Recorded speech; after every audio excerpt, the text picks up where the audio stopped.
Well, I can't say good morning, everybody, but I can say good afternoon. I'm just home for dinner. And I said I'd have a little look around at the ice. The ice is still hanging on this morning. And I'm going to show you a little walk here in a second. But I had a comment last night from a fellow that subscribes to my channel named Kent Eddy. And Kent says, call me crazy, but I like freezing rain. And well, Kent, I'll call you crazy. But you're in good company because, well, I think you're in good company anyway, because I like freezing rain too. Now, I think it's beautiful as anything, but if you see, it's really starting to build in places. Now, I heard an old apple grower, Kent, he grows apples, and a few of my subscribers are apple growers. It's kind of how we hooked up. But a good layer of ice, if it stays on for more than 24 or 48 hours, is almost as good as a dormant oil spray. Or it's as good as a dormant oil spray. I don't know. But all those little mites and different things that you spray for as a dormant oil spray, the freezing rain will coat and either kill or smother and kill, one way or the other. You can see it's real foggy today. Through the night last night, I don't think we got much freezing rain, but now the freezing rain is starting to build again. But it's supposed to come up to +4 today. So if it does come up to +4, a lot of this here stuff will start to drop off. And it's a funny freezing rain. I live up on the top of a hill, and just, I would say a kilometer, but probably not that, maybe less than half a mile down the hill, there's no ice at all on the trees. There's a lake down there, and for about a half a kilometer there's no ice at all, and then as I head up the hill back to work again, the ice is all on the trees again. So it was just that half a degree different to make a world of difference. Isn't it strange? You can see now, if it was sunny, if it would have come out clear and sunny this morning, oh, the sunlight shining through that ice would have been something else. I just want to take and show you one across the road here that is getting heavy. Now, as I traveled around at work this morning, there were different spots where the old spruce and pine trees are weighing so heavy that they're laying across the power lines, and you can actually hear them sizzling and frying.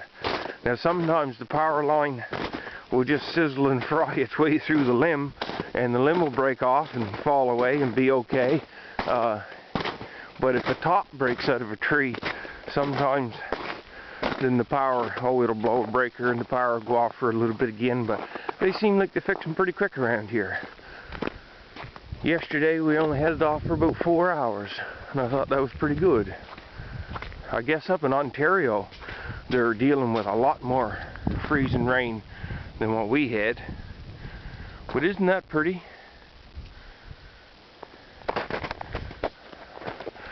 This here's another one of these, oh, what do I call them, wire birch.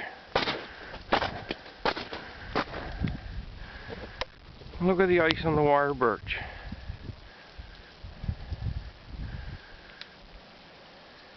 So Kent, this walk around here is strictly for you.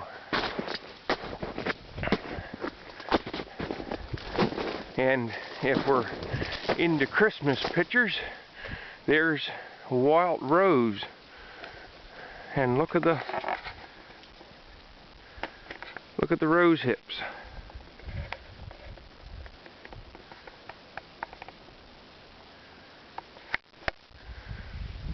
That really makes the bright red show out. Isn't that pretty? Rose hips, they say there's as much vitamin C in one rose hip as there is 3 oranges. I know my grandmother always used to make rose hip jelly, like rose hip and crab apple jelly, and it was fantastic. And now I know it was also good for you. Isn't that something? Look at that shot out through there.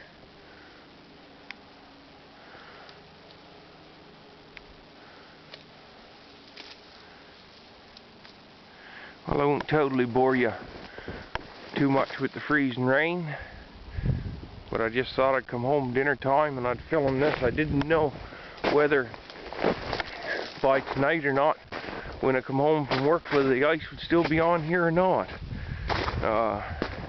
Well, and if anything, even if the ice is still on when I come home from work, it's dark by the time I get home from work now. I guess yesterday or the day before was the shortest day of the year.